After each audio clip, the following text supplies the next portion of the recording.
Hello students, welcome to my YouTube channel Geography Guru.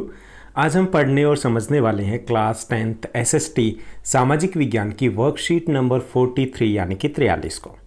आज की हमारी वर्कशीट बेहद आसान है और बेहद खास है। खास इसलिए कि आज हम बात करने वाले हैं राजनीतिक दलों की। राजनीतिक दलों की बात जब आती है तो आपके घर वाले भी खूब चटखारे लेके बात करते हैं। तो आज हम थोड़ा सा समझेंगे कि राजनीतिक दल क्यों बनाए जाते हैं, क्या काम होता है उनका, कौन कौन से ये कार्य करते हैं, हमें क्यों ज़रूरत है, क्या राजनीतिक दलों के बिना काम नहीं चल सकता। तो ये सब बातें हम समझने वाले हैं आज की इस वर्कशीट में। आज की वर्कशीट के साथ हम पॉलिटिकल साइंस, जिसको आप राजनीतिक विज्ञान भी कहते हो, जिसको आप सिविक्स भी बोलते हो, उसका छठा चैप्टर राजनीतिक दल शुरू करने वाले हैं। तो ये चैप्टर सिर्फ चैप्टर नहीं है, बहुत कुछ ऐसा है जो हमें वास्तव में जानना चाहिए, समझना चाहिए। तो चलिए कुछ जानते हैं और समझते हैं राजनीतिक दलों के बारे में। जैसा कि आप अपनी स्क्रीन के ऊपर देख पा रहे हैं, ये हमारी वर्कशीट नंबर 43 यानी कि 43 है।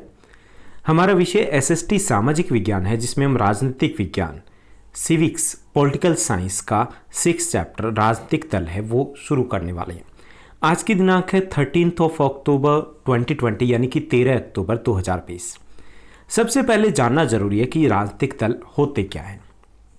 राजनीतिक दल कुछ लोगों का समूह होता है, ठीक है, क्योंकि कुछ लोग तो होने जरूरी हैं। कुछ लोगों का समूह होता है और इनके उद्देश्य दो होते हैं।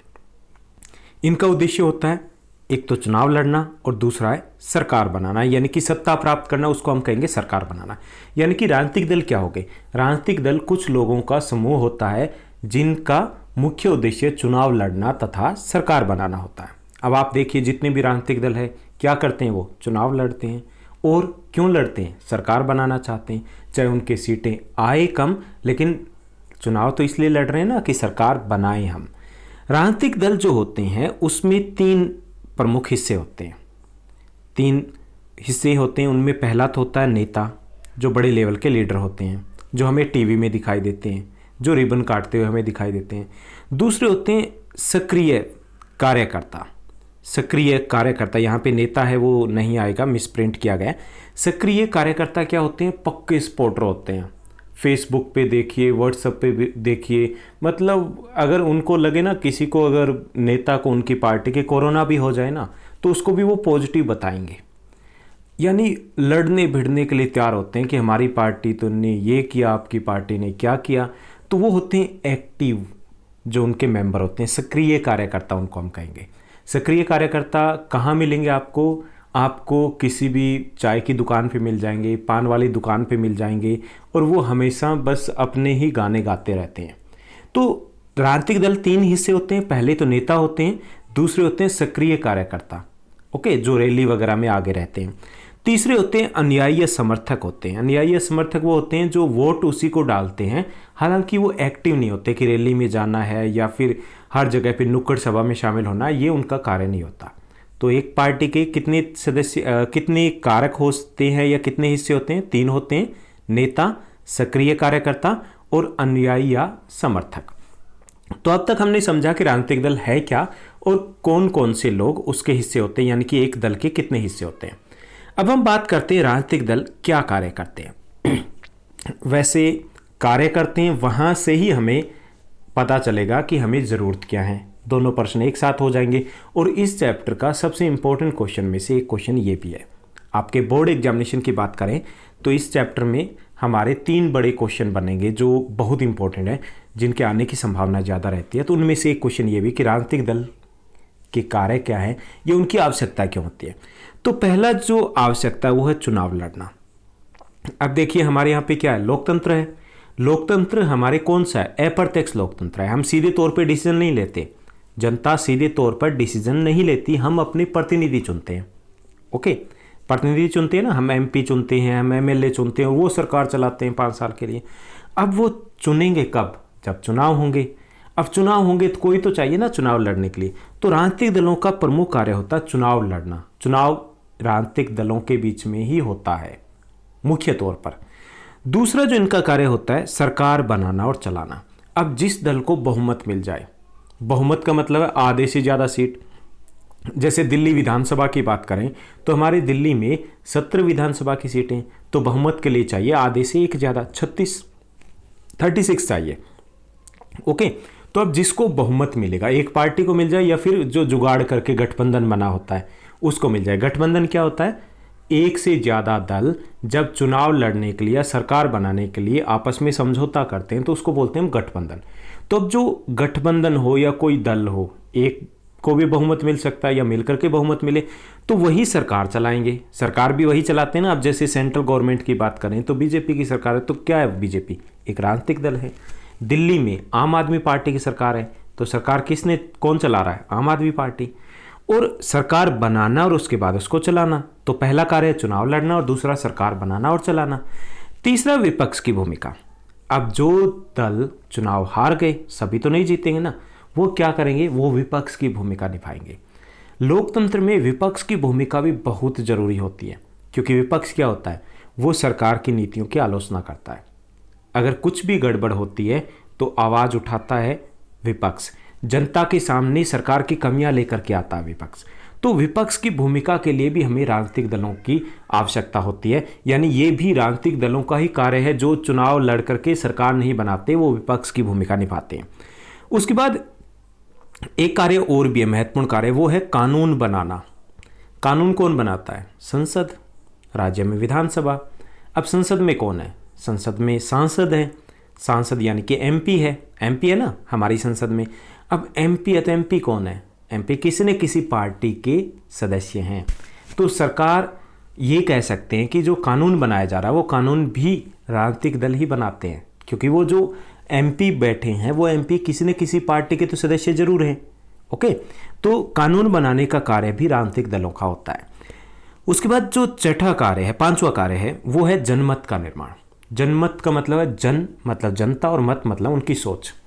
जनमत का निर्माण करना कि क्या सही है क्या गलत है, उसमें राजनीतिक दलों की बड़ी भूमिका होती है। जैसे 2014 में इलेक्शन हुए थे तो बीजेपी की तरफ से जोर शोर से मुद्दा उठाया गया कि भ्रष्टाचार, देश डूब जाएगा अगर ऐसा हुआ तो, दोबारा सरकार आई तो। अब वो हमारे दिमाग में काफ़ी बैठ गया कि अगर इस बार आ गई कांग्रेस पार्टी तो बहुत बुरा होने वाला है। तो यहाँ क्या हुआ? जनमत का निर्माण हुआ। किसने किया? राजनीतिक दलों ने किया। या फिर हम अब के इलेक्शन की दिल्ली की बात करें तो क्या सही है क्या गलत है, आमतौर पे राजनीतिक दल ही वो मुद्दे उठाते हैं, राजनीतिक दल ही मुद्दों को हमारे सामने लाते हैं। तो इससे हमारे मत का, हमारी सोच का निर्माण होता है, तो इसे बोलते हैं जनमत। तो जनमत का निर्माण करने का कार्य भी राजनीतिक दलों का ही होता है। इसके साथ साथ एक और कार्य होता है, छठा कार्य यहाँ पे दिया नहीं गया है, वो भी बहुत ज़रूरी है। वो है सरकार तथा जनता के बीच में कड़ी का काम करना, चेन का। अब जनता है वो सीधे सरकार तक नहीं पहुँच सकती, लेकिन राजनीतिक दल तक तो जरूर पहुँच सकती। जो मैंने बात की थी, ये छुट भइये नेता जो हैं, जो सक्रिय कार्य करता है, वो तो हमारे मोहल्ले में होते हैं। सक्रिय जो कार्यकर्ता हैं वो हमारे कॉलोनी में होते हैं। अब उन तक तो हम पहुंच सकते हैं ना, कोई समस्या आए तो, और वो ऊपर तक पहुंच सकते हैं। तो इसलिए जो राजनीतिक दल है वो सरकार और जनता के बीच में कड़ी का कार्य भी करते हैं। तो ये है राजनीतिक दलों के कार्य, और इन्हीं कार्यों को करने के लिए हमें राजनीतिक दलों की आवश्यकता होती है। अब आगे बढ़ते हैं। यहाँ पे अलग से दिया गया है कि राजनीतिक दलों की आवश्यकता क्यों है। वैसे अगर एनसीईआरटी के अकॉर्डिंग हम पढ़ेंगे तो आप अगर यही लिखोगे राजनीतिक दलों के ये कार्य है और इन्हीं कार्यों को करने के लिए, जैसे चुनाव लड़ने के लिए, सरकार चलाने के लिए, विपक्ष की भूमिका के लिए, कानून बनाने के लिए, जनमत के निर्माण के लिए हमें राजनीतिक दलों की आवश्यकता है, अगर यही लिखोगे तो भी आपका करेक्ट है, तो भी नहीं, वही करेक्ट है। लेकिन यहाँ पर थोड़ा सा घुमा फिरा करके दोबारा से दे दिया गया है कि राजनीतिक दलों की आवश्यकता क्यों है।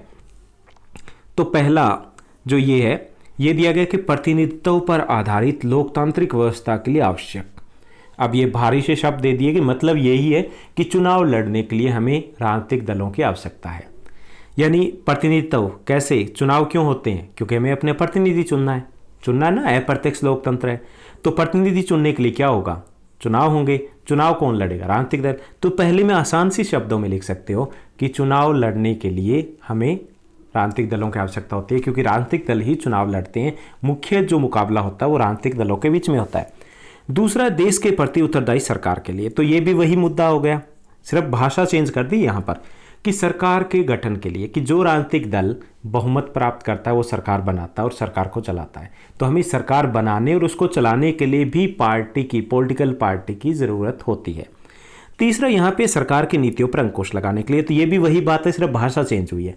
विपक्ष की भूमिका भी राजनीतिक दल भी निभाते हैं।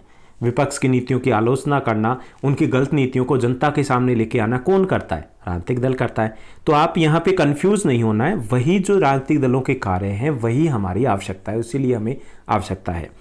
उसके बाद सरकार का समर्थन करने और उस पर अंकुश हेतु, यहाँ पर भी इसी पॉइंट को दोबारा से इन्होंने रिपीट कर दिया कि सरकार पर अंकुश रखने के लिए, तो यहाँ पर कर दिया ना, तो सरकार पर नियंत्रण भी रखते हैं। विपक्ष की भूमिका जो होती है उसमें वो नियंत्रण इसलिए रखते हैं क्योंकि वो उनकी कमियों को जनता के सामने लेके जाते हैं। तो यहाँ पर हम जनमत लिखेंगे कि जनमत के निर्माण के लिए भी हमें राजनीतिक दलों की आवश्यकता होती है, क्योंकि सरकार की कमियों को और सरकार की जो अच्छी चीज़ है दोनों को ही राजनीतिक दल जनता के सामने रखते हैं, ताकि हम चुन पाएँ कि कौन सा बेहतर है। इसके साथ साथ जब समाज बड़े और जटिल हो जाते तब उन्हें विभिन्न मुद्दों पर अलग अलग विचारों को समेटने, सरकार की नज़र में लाने के लिए राजनीतिक दलों की आवश्यकता होती है। अब ये आपने पॉलिटिकल साइंस पे पहला चैप्टर पढ़ा था, सत्ता की साझेदारी। तो सत्ता की साझेदारी के लिए भी हमें राजनीतिक दलों की आवश्यकता है। सत्ता की साझेदारी कैसे? जब अलग अलग दल होंगे तो हर कोई, जो भी समूह होगा, वो अपना दल बना पाएगा, पार्टी बना पाएगा ना, और उसके द्वारा अपने मुद्दे उठा पाएगा। तो सत्ता की साझेदारी की सबको भागीदारी मिले सरकार में, इसके लिए भी राजनीतिक दल होने चाहिए। अगर एक ही पार्टी होगी तो बाकी को तो मौका ही नहीं मिलेगा, बहुमत को ही मौका मिल पाएगा। ओके, तो यहाँ पर हमें राजनीतिक दलों की आवश्यकता क्यों है, तो उसमें भी बहुत इंपॉर्टेंट क्वेश्चन है ये भी। तो यही लिखोगे, चुनाव लड़ने के लिए, सिर्फ भाषा चेंज हुई है, सरकार बनाने और चलाने के लिए, विपक्ष की भूमिका निभाने के लिए, कानून बनाने के लिए, जनमत के निर्माण के लिए, और सरकार और जनता के बीच में कड़ी के लिए हमें राजनीतिक दलों की आवश्यकता, और यही राजनीतिक दलों के कार्य है। दोनों एक ही चीज़ें हैं। अब हम आगे बढ़ते हैं और बात करते हैं हम प्रश्नोत्तर के। आज की वर्कशीट में कुछ आसान से क्वेश्चन दिए गए हैं। उससे पहले एक क्वेश्चन मेरी तरफ से आपके लिए, आपको उसका उत्तर देना है, यानी कि ये डेली आपकी एसएस की वर्कशीट में, सोशल साइंस की वर्कशीट में एक क्वेश्चन लेके आता हूँ। तो आज का जो मेरा क्वेश्चन है वो ये है कि एक राजनीतिक दल है शिवसेना। आपको बताना कि ये शिवसेना कौन से राज्य का राजनीतिक दल है। ओके, कमेंट करके आप मुझे बताइएगा। अब हम प्रश्नोत्तर की तरफ बढ़ते हैं। आज के हमारे 4 आसान से क्वेश्चन दिए गए। पहला जो क्वेश्चन है कि हमारे देश में राजनीतिक दलों की आवश्यकता क्यों है। पहला तो है अप्रत्यक्ष लोकतंत्र में सरकार के गठन के लिए, यानी कि चुनाव लड़ने के लिए हम लिख सकते हैं, उसके लिए। दूसरे ये कि सरकार बनाने के लिए, ओके, हमें राजनीतिक दलों की जरूरत है। दूसरा, सरकार की नीतियों पर अंकुश लगाने के लिए, यहाँ पे यानी विपक्ष की भूमिका निभाने के लिए हमें राजनीतिक दलों की जरूरत है। तीसरा, चुनाव में विकल्प उपलब्ध करवाने के लिए। मान लीजिए राजनीतिक दल नहीं होंगे तो चुनाव कौन लड़ेगा, एक तो नहीं लड़ सकता ना। तो विकल्प तभी मिलते जब बहुत सारे राजनीतिक दल हो। इसके अलावा सत्ता की साझेदारी के लिए, कि सबको अपनी बात रखने का मौका मिलता है जब बहुत सारे राजनीतिक दल होते हैं। तो ये भी लिख सकते हो आप, आसान तरीके से भी लिख सकते हो। जो नीचे दिया गया राजनीतिक दलों के कार्य, तो इसको भी आप एज इट इज़ ऊपर लिख सकते हो। तो ये आवश्यकता भी है और यही कार्य है। उसके बाद दूसरा जो क्वेश्चन दिया गया है कि हमें राजनीतिक दलों की आवश्यकता के साथ साथ उनके कार्य क्या हैं, कि राजनीतिक दलों के कार्य बताइए। तो हमें राजनीतिक दलों के जो मुख्य कार्य हैं, चुनाव लड़ना, सरकार बनाना तथा उसको चलाना, विपक्ष की भूमिका निभाना, कानूनों का निर्माण करना, जनमत का निर्माण करना, सरकार और जनता के बीच में कड़ी का काम करना। तो ये जो हम पहले पढ़ चुके हैं। उसके बाद तीसरा प्रश्न दिया गया है कि राजनीतिक दलों से आप क्या समझते हैं, यानी राजनीतिक दल होते क्या है। तो राजनीतिक दल कुछ लोगों का समूह होते हैं जिनका मुख्य उद्देश्य चुनाव लड़ना तथा सरकार बनाना होता है। उसके बाद नेक्स्ट जो फोर्थ क्वेश्चन दिया गया है कि राजनीतिक दलों के कुछ अन्य कार्यों की विवेचना कीजिए जो आपके क्षेत्र में करते हैं। वैसे तो जो ऊपर के कार्य किए थे तो वो भी करते हैं, लेकिन कुछ अपने आसपास भी कार्य देखते होंगे जो राजनीतिक दल करते हैं। तो इनके आधार पे हमें कुछ ऐसे कार्य बताने जो अपने आसपास के क्षेत्र में हमने देखे हैं। जैसे शिक्षा का विकास करना, आमतौर पे आपने देखा होगा कि विधायक हैं वो स्कूल में काफ़ी रुचि लेते हैं ताकि शिक्षा का सत्र उठे। जन सुविधाओं का विकास करना भी इन्हीं का कार्य होता है। आमतौर पे जो भी विधायक है या राजनीतिक दल है वो कोशिश करता है कि कुछ जन सुविधा के कार्य किए जाएं।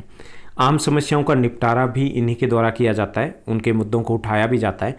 इसके अलावा जनता और सरकार के बीच में तालमेल भी बिठाया जाता है। जनता की समस्याओं को सरकार के सामने भी ये राजनीतिक दल रखते हैं। तो ये थी हमारी आज की आसान सी वर्कशीट। उम्मीद करता हूँ आपकी स्टडी बेहद अच्छी चल रही होगी, खूब मेहनत कर रहे होंगे। ऐसे ही मेहनत करते रहिए और हमारे साथ भी बने रहिए। इस चैनल को लाइक शेयर सब्सक्राइब ज़रूर कीजिएगा। काफ़ी मुझे लगता है कि आपकी काफ़ी हेल्प हो रही है, और अगर वास्तव में लग रहा है कि आपकी हेल्प हो रही है तो ऐसा होना भी चाहिए कि कुछ और बच्चों की भी हेल्प हो। तो आज के लिए बस इतना ही। Thank you, bye bye, have a nice day.